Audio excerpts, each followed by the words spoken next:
Assalamualaikum warahmatullahi wabarakatuh. Selamat dating sahabat Hikayah, semoga sahabat Hikayah selalu dalam keadaan sehat selalu. Mari kita simak kembali sejarah Kabupaten Ciamis. Selamat menyimak. Menurut sejarawan W. J. van der Meulen, pusat kerajaan Galuh, yaitu di sekitar Kawali, Kabupaten Ciamis sekarang. Dalam bahasa Sanskerta, kata Galuh menunjukkan sejenis batu permata, dan juga biasa dipergunakan untuk menyebut putri raja yang sedang memerintah dan belum menikah. Sebagaimana riwayat kota dan kabupaten lain di Jawa Barat, sumber-sumber yang menceritakan asal-usul suatu daerah pada umumnya tergolong tradisional yang mengandung unsur-unsur mitos, dongeng atau legenda di samping unsur yang bersifat historis. Naskah-naskah ini antara lain cariyos wiwitan raja-raja di Pulau Jawa, wawacan sajarah Galuh, dan juga naskah sejarah Galuh Bareng Galunggung, Ciung Wanara, Carita Waruga Guru, Sajarah Bogor. Naskah-naskah ini umumnya ditulis pada abad ke-18 hingga abad ke-19. Ada pula naskah-naskah yang sezaman atau lebih mendekati zaman kerajaan Galuh. Naskah-naskah tersebut, diantaranya Sang Hyang Siksa Kandang Karesyan, ditulis tahun 1518, ketika kerajaan Sunda masih ada, dan Carita Parahyangan, ditulis tahun 1580. Berdirinya Galuh sebagai kerajaan, menurut naskah-naskah kelompok pertama tidak terlepas dari tokoh Ratu Galuh sebagai Ratu pertama. Dalam laporan yang ditulis tim peneliti sejarah Galuh, 1972, terdapat berbagai nama kerajaan sebagai berikut. Kerajaan Galuh Sindula, menurut sumber lain, Kerajaan Bojong Galuh, yang berlokasi di Lakbok dan beribu kota di Medang Gili, tahun 78 Masehi. Kerajaan Galuh Rah yang berlokasi di Brebes dengan ibu kota di Medang Pangramesan. Kerajaan Galuh Kalangon berlokasi di Reban, beribu kota di Medang Pangramesan. Kerajaan Galuh Lalean berlokasi di Cilacap, beribu kota di Medang Kamulan. Kerajaan Galuh Pataruman berlokasi di Banjarsari, beribu kota di Banjar. Kerajaan Galuh Kalingga berlokasi di Bojongmengger, beribu kota di Karangkamulyan. Kerajaan Galuh Tanduran atau Pangoban berlokasi di Pananjung, beribu kota di Bagolo. Kerajaan Galuh Kumara berlokasi di Tegal, beribu kota di Medang Kamulan. Kerajaan Galuh Pakuan beribu kota di Kawali. Kerajaan Pajajaran berlokasi di Bogor, beribu kota di Pakuan. Kerajaan Galuh Pataka berlokasi di Nanggalaca, beribu kota di Patakaharja. Kabupaten Galuh Negara Tengah berlokasi di Cineam, beribu kota di Bojong Lopang kemudian di Gunung Tanjung. Kabupaten Galuh Imbanagara berlokasi di Barunai, beribu kota di Imbanagara. Kabupaten Galuh berlokasi di Cibatu, beribu kota di Ciamis, sejak tahun 1812. Untuk penelitian secara historis, kapan kerajaan Galuh didirikan, dapat dilacak dari sumber-sumber sezaman berupa prasasti. Ada prasasti yang memuat nama Galuh, meskipun nama tanpa disertai penjelasan tentang lokasi dan waktunya.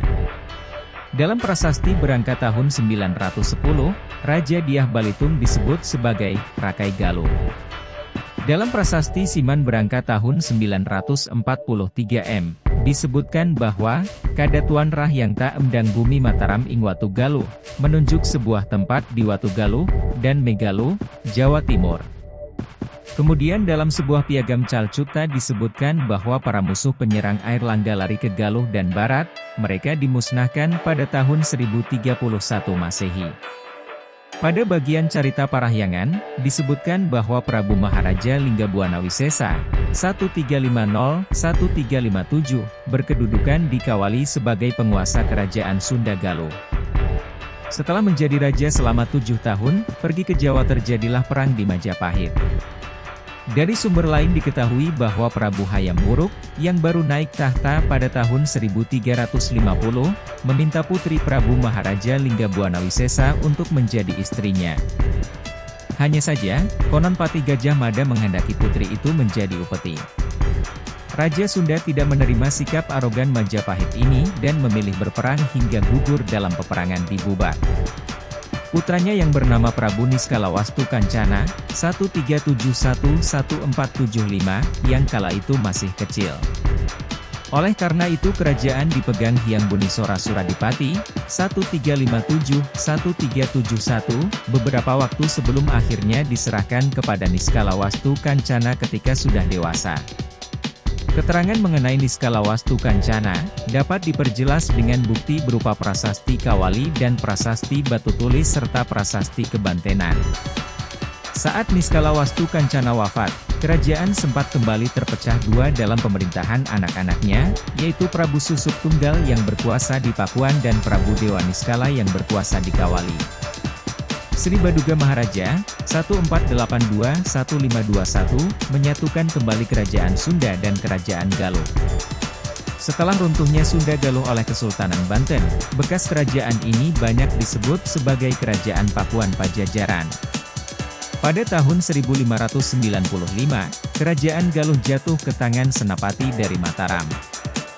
Invasi Mataram ke Galuh semakin diperkuat pada masa Sultan Agung. Penguasa Galuh, Adipati Panaikan, diangkat menjadi Wedana Mataram dan cacah sebanyak 960 orang.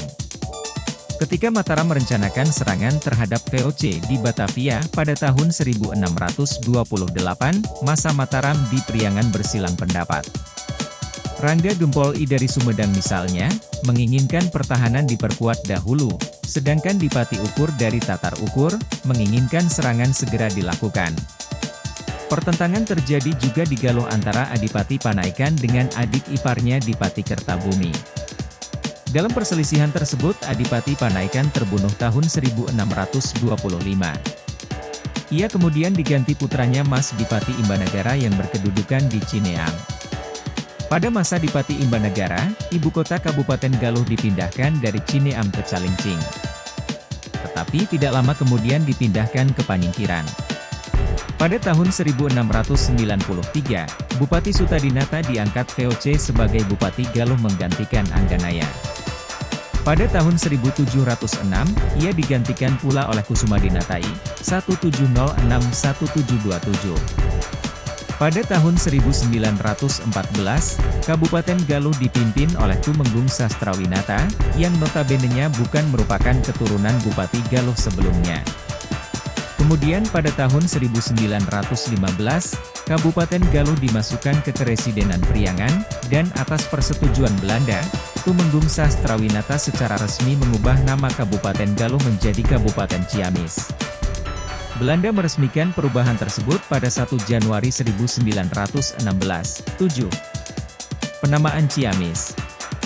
Beberapa tahun belakangan, muncul keinginan beberapa masyarakat untuk mengubah nama Kabupaten Ciamis menjadi Kabupaten Galuh, dengan alasan bahwa nama Galuh mempunyai makna filosofis yang mendalam, dan mereka beranggapan bahwa perubahan nama Kabupaten Galuh menjadi Kabupaten Ciamis tidak mendasar. 8. Geografi. Lambang Kabupaten Ciamis di sebuah monumen perbatasan Kabupaten Ciamis, Kecamatan Cihaur Beuti, dengan Kabupaten Tasikmalaya, Kecamatan Rajapola. Pemandangan Teluk Pangandaran pada tahun 1930-an. Sebagian besar wilayah Kabupaten Ciamis berupa pegunungan dan dataran tinggi, kecuali di bagian selatan perbatasan dengan Kabupaten Cilacap, Jawa Tengah.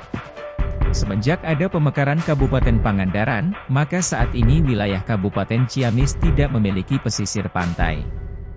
Sekian dan terima kasih atas perhatiannya. Dukung terus channel ini dengan like, subscribe dan bagikan. Hatur nuhun, wassalamualaikum warahmatullahi wabarakatuh. Sampurasun. Salam warga Ciamis.